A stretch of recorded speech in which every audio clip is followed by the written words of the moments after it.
So I've just got this Seagate ST157N SCSI hard drive on the bench. It's come out of an Atari hard drive enclosure. It's a Supra. It's supposed to be 20 megabytes, but obviously someone has fit this 48 megabyte drive in there instead. And unfortunately, to go into that enclosure, it does actually have to be upside down.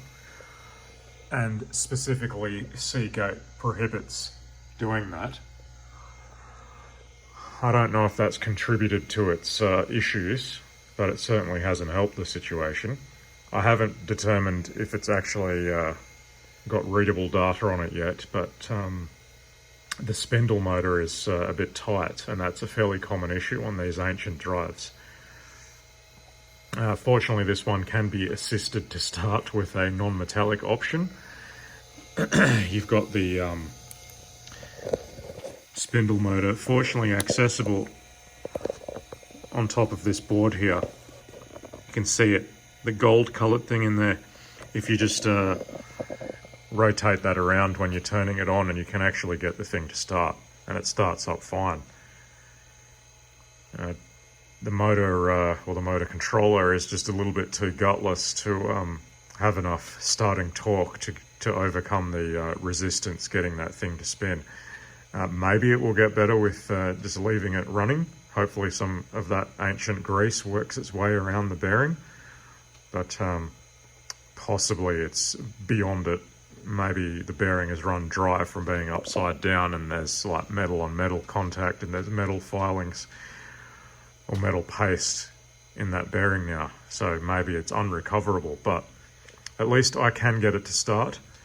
And the next thing is I want to see what's actually on this drive, if there's anything interesting, if it can actually even read.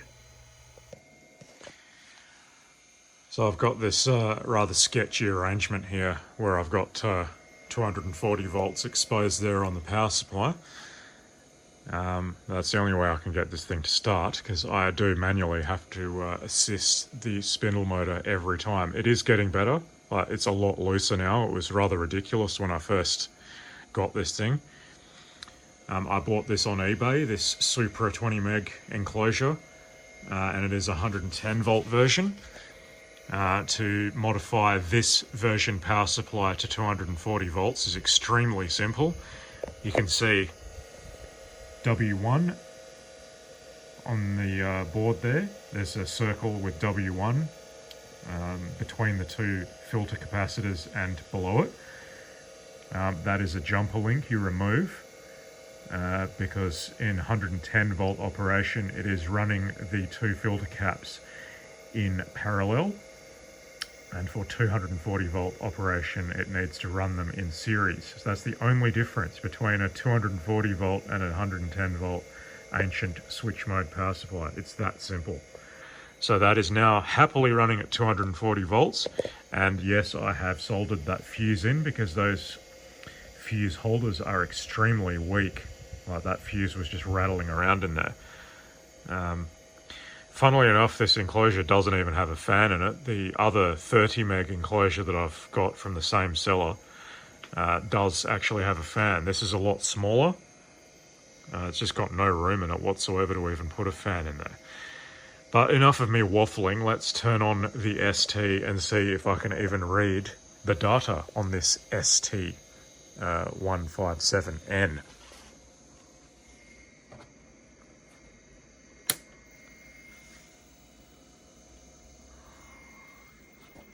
Excuse the horrific 50 Hertz. I will only show the screen as necessary.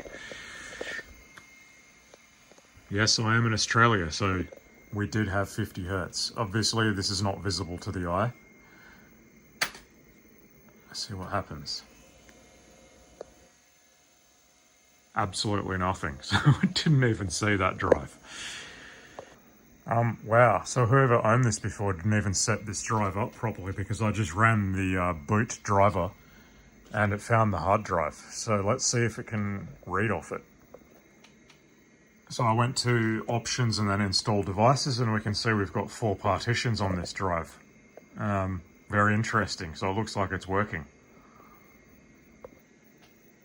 So it looks like this person was into some kind of, I actually don't know, GFA Basic. That I'm thinking this person's a programmer. Surely they'd know how to load the driver on the hard drive properly. I'm going to get the driver installed on this disk properly, and then I'm going to let this auto folder run and see what is on here. It looks like it's even got an alternate operating system on here. This should be interesting. Well, that took an embarrassingly long time to get working. When I got that C drive bootable, there was a whole bunch of rubbish in the auto folder that was crashing my STE constantly. I suspect it's not compatible with the STE and it's meant for a Mega or an ST. It looks like the last time the data was accessed and written to on this drive was around 1992.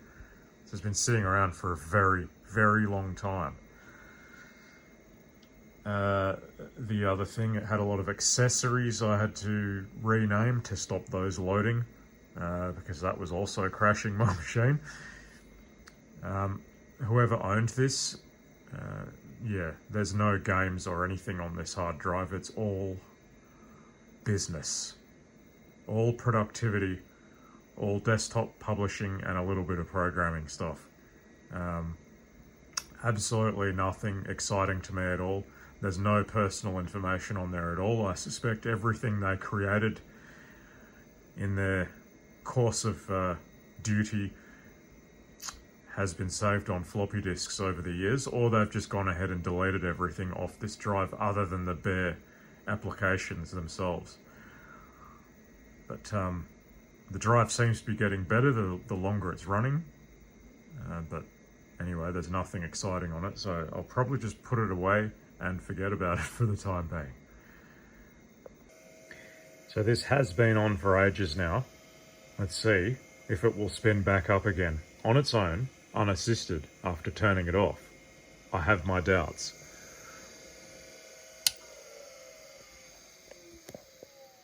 And honestly, I'm not that concerned, because I've seen what I wanted to see.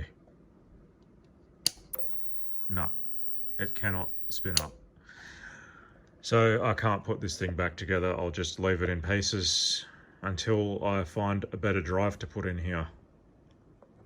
If you are curious, that's what the enclosure actually looks like for the 20 megabyte version.